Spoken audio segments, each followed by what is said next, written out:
No, that's crazy. It's really beef like that for real. So this story, it actually begins with a sneaker, which I told myself I wasn't going to be over here overdoing it, talking about these too much ahead of the actual drop. But of course, here I find myself talking about them once again. A sneaker which at this point, like, it kind of feels played out. It's like, cool, another Travis Scott Jordan 1, which we've been seeing these pictures floating around for what feels like years now. It feels like these sneakers have already dropped, but nah, let me stop hating. These definitely ain't bad. Matter of fact, let's keep it real.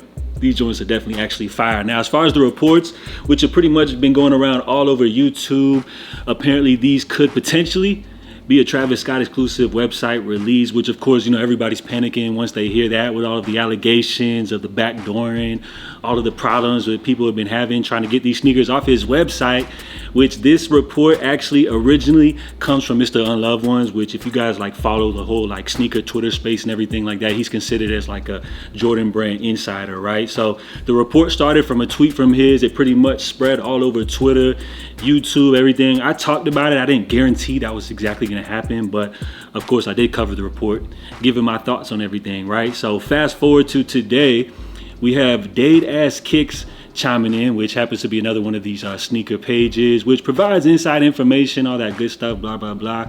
He's talking about, they lied to you. Nike back-end activity spotted. A sneakers app release should be coming soon, which I kind of had to read that with the devious, like aggressive kind of voice, because I felt like he was typing this aggressively, right? Which, again, remember, we got to take it back to the original source of that information, which comes from this tweet where Mr. Unloved Ones is talking about bad news is that they may only be available via Travis's website, right? But at the bottom, he said, could still change as we have a few weeks to go. But this is the most recent news I have. So with this tweet, you know, he's kind of playing both sides. You know, he's saying it could be a Travis exclusive, but then at the end, of course, he covered himself, you know, by saying things could change, which of course that's true. Everything could change, right? Dade Ass Kicks talking about, funny how y'all listen to the same dude who lied and told y'all Travis didn't have any more Retro 1 collabs. But carry on, I'm sick of these sneaker pages that aren't really tapped in. They just watch monitors and old meat riders for free shoes, which like sneaker Twitter beef is absolutely crazy. As far as these Travises though, like put all that to the side and everything, like shout out to both of these dudes right here, you know, for keeping the conversation going. But as far as these Travises, like I said before, if these were to be exclusive to his website, it'd be like pretty much kiss everything goodbye. Y'all got no chance. But based off the fact that we could see these hit the sneakers app, it's like, okay, now you might have like a 1 in a million chance versus like 1 in a billion. So I guess this is good news. Like it does feel like these shoes have already dropped just based off the fact we've been seeing these floating around for so long, which, you know, I want to hate on these as much as possible, but it's like at the end of the day, it's dope. Fragment, Travis Scott, Jordan 1 low. Would I pay resale for these? Absolutely not. But like, let's say if like Trav wanted to send these over for free or something, like, you know, they could grace the toe or something like that. So these ain't dropping till the end of the month. I guess we'll have a couple more conversations about these, you know, ahead of that actual drop. Now, next up, we got a couple more topics which we're gonna get into. Next up, we got some early looks. Like these are some Jordans which are set to drop in 2026, which is crazy. It's like one of the 2027 leads about to pop up. So these are called the Jordan 3 Orange Citrus. Obviously, as you guys can see, the iconic pair of Jordan 3s, which Z Sneakerheads is talking about based on the samples from 07, which is like, okay, like, is that supposed to impress me or something like that? Back in 07, like, there wasn't this over coverage of sneaker media like this. Like, half of the people like copping shoes didn't know about samples and all that good stuff, blah, blah, blah. So there ain't no way Jordan Brand is about to try to hit me with some type of crazy storytelling, talking about these are samples, trying to hype this release up like that, when in all honesty, it's just like a calm, cool little colorway, nothing to get too like hyped up over about, right? But again, April 2026. We'll see how y'all feel about those by then. And there's supposed to be a women's exclusive drop right now. We also have a look at the Sierra Red colorway, Jordan 4, which I wanted to come in here like hating on these, talking about like another off-brand color. But I do have a couple unique thoughts on this one. First and foremost, that little red trim is kind of giving me like Flight 89 vibes, which I feel like is a good thing. It's kind of like a nostalgic feel, right? So that little trim, it's pretty trim on these. And on the back, no Nike Air, which as you've seen, like all 2025, like most pairs are gonna feature that Nike Air on the back, which is kind of like cool, let's switch it up a little bit. I feel like the Jumpman kind of does give like a nostalgic feel as well on these. So not mad at these. And as far as the timing of this release, impeccable. February 7th, like right in time for Valentine's Day. Women's exclusive, right? Well, I don't know if they're women's exclusive, but it's like the ladies about to go crazy for these. So I wanted to come in here like hating on these right here, but not too bad, not too bad. Now let's keep things moving. As far as this weekend, we got a big pair of 4s releasing in the K-Stone 4s, followed up by the Fire Red 5s the following weekend. So I think that's a good question to ask. Like, I know everybody's not able to be buying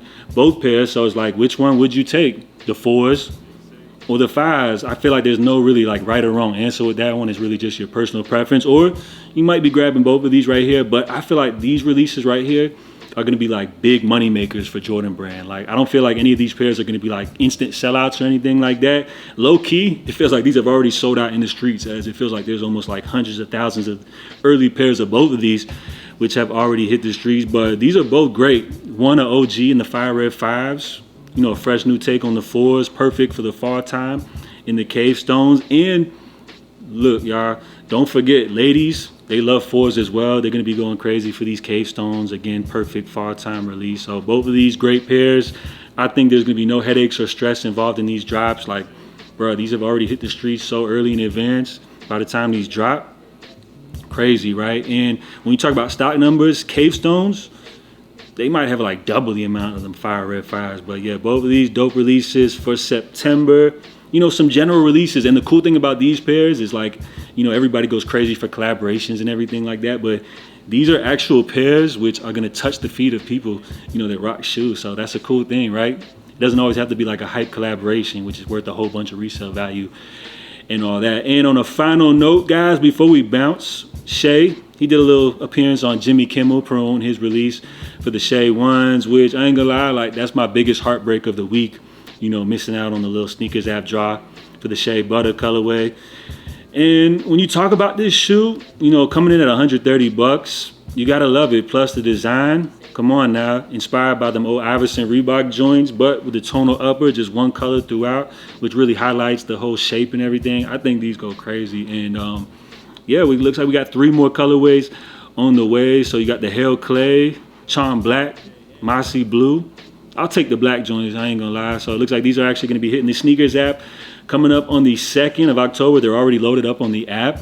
And when you talk about a release like this, based off the fact that that original colorway was so limited, which did leave a salty taste in my mouth, but I'm glad that they're coming right back with 3 new colorways to choose from. And the fact that they're all releasing at the same time, maybe that will give us a better chance of being able to grab these right here. But also, on another note, based off the fact that all 3 are dropping at the same time, you know, it could allude to the fact that these will also be limited, just like that original Butter colorway. Now, we also have Matt Welty chiming in, which it looks like he was actually present for the Kith Toronto release of this sneaker, where Shay pulled up and everything, talking about funniest bit from the Shay 1 release that I missed on camera.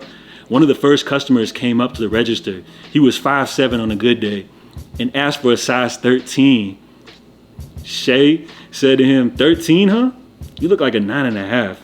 You must have seen how much they're going for on StockX, which to me, I ain't gonna lie, like, I want to laugh and shake my head at the same time, because it's like they're well aware of the fact that these are going for resale, which of course, you know, was an intended strategy for a debut sneaker, which, you know, they wanted to make them limited. But like, just moving forward, come on, y'all, make a couple of these colorways which people can actually touch, because there ain't no way I'm out here gonna be paying resale, which these are going for like, what, like triple the price or something like that. Come on, y'all gotta make some sneakers for the people. But let me stop complaining over here on YouTube, man.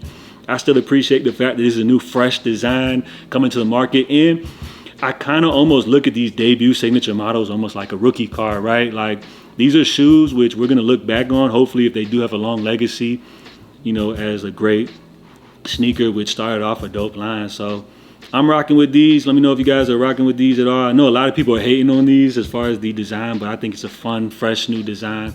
I rock with them. So drop your feedback on all the topics covered today.